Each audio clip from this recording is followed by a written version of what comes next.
Hello, this is Christopher Creel. And this is Jamison, Challeen. And this is Movie Talk. Today we're going to review the movie Sharknado. Sharknado is a Syfy Network B-movie that went viral through Twitter by celebrities like screenwriter Damon Lindelof, Wil Wheaton, and Corey Monteith of Glee fame, shortly before he died of a drug overdose. It went from a below-average viewership rating of 1.37 million average viewers to 1.89 million the second time it aired a week later. The third time it went up to 2.1 million views. It's now planned to have a short theatrical run, and there's a sequel in development for 2014, which is to be named by fans through a Twitter contest. The film was directed by Anthony C. Ferrante, written by Thunder Levin, and stars Ian Ziering, Tara Reid, Casey Serbo, Jason Simmons, and John Hurd, of all people. It was released by the Asylum Film Studios and is about a freak tornado hurricane that lifts sharks out of the ocean through water sprouts and drops them down on Los Angeles and floods the streets with them. What did you think?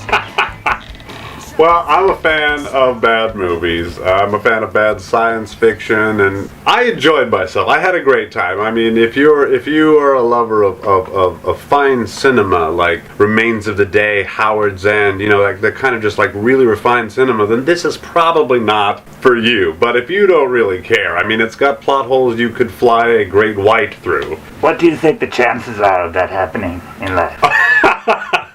Well, I think that the science behind it, to my best understanding, is just about completely impossible. Sure, the sharks might get picked up by a water spout and thrown onto land, but they're not going to be eating people there. They're going to be trying to breathe or something along those lines. Do you think maybe another animal would be more realistic?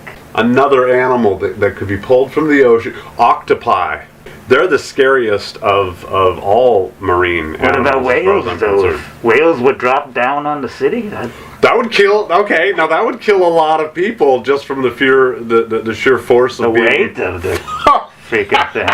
A single shot from a pistol wouldn't do much to a whale. No, that's true. I don't even know if you could. And it would be pretty hard to cut one in half with a single jump from a chainsaw, I would think. Yeah. What did you think of Ian Ziering of 90210 fame? Okay, well, I don't know anything about 90210, but I liked him. He was believable. I mean, he did the best job he could under the circumstances. Apparently, he was popping out kids when he was like 13 because he had 2 full-grown children. Yeah, his kids were almost his age. So I guess he's been getting lucky for a long time. Yeah, if you can consider Tara Reid lucky, but yeah, so... Oh no, she's not looking too good lately. Yeah, she kind of looked like she'd been attacked by the shark before. They should have cast someone else from 90210. The bartender chick was pretty hot. I have a thing for bartenders, so... I just like watching bartenders from across the street outside when they leave, usually. Oh, well, maybe follow them home. Suddenly glad I'm not a bartender, then. But I assume you're saying like female bartenders or just any bartenders? Does it matter? I like watching the females better. Oh, they're more entertaining? I'll follow anyone home and see what happens. Play it by ear then, huh? Well, clearly you gotta go with what you're comfortable with. I think I could do pretty well with fighting some sharks falling from the sky. See, now that's an interesting question that you raised there. How do you prepare for a Sharknado? From what I learned from the movie, you need a girl who has a mysterious relationship with sharks and a lot of anger towards them, and she has a shotgun.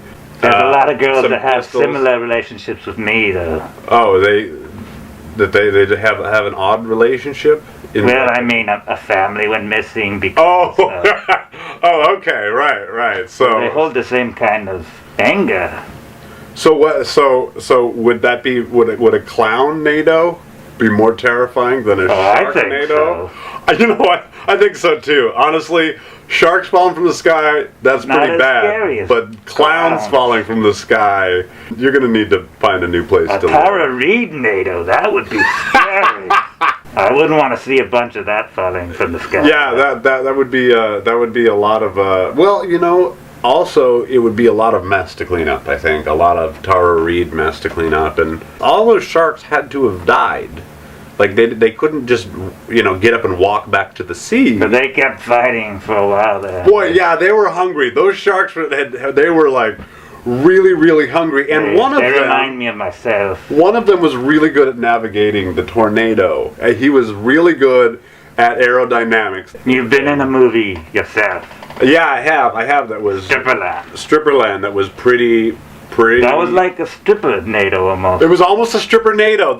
That's what I want to see falling from the skies. I've been in some movies myself, but I don't show them to people. Oh, they're the kind of private collection. For discerning viewers only, huh? Well, I'm sure that'll show up on an FBI documentary somewhere at some point. But yeah, the movie was like a road trip movie with, you know, a kid from 90210. It has been actress that's not very appealing anymore. And the Australian guy, he's from Baywatch, I found out. Oh, he was really leathery, but I mean, I kind of like, you know, you kind of like him. He was nice. He was likable. You got a hot bartender. You got a daughter. Oh, right, the daughter and the kid. Actually, you got the father from Home Alone. That's what you're going to get when you watch a movie called Sharknado. So, for what rating? I would give it a 2.5 for overall movies. And I think I would just stick with 2.5. That's going to be what I'm going to give it. I'm going to give it 2.5 as well. Yeah, I will watch it again. I enjoyed it. I might even go to theater to watch it.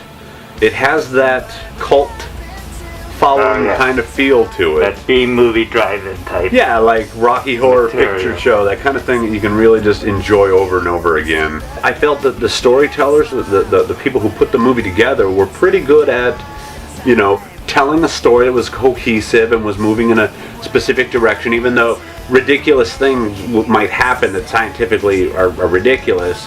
But they still kind of, you know, could build some tension and, you know, a little bit of catharsis. So there was definitely. But reality is always more ridiculous than. Yes, I would agree. They even mentioned in the movie it did one time rain fish, and at another time in like the 1700s it rained frogs. These things aren't completely unknown to happen, but living sharks that eat people, that's a little further than has been reported so far. But I would watch out, because this could be the next big environmental catastrophe. I hope to live to see the day it rains killer clouds. I did not.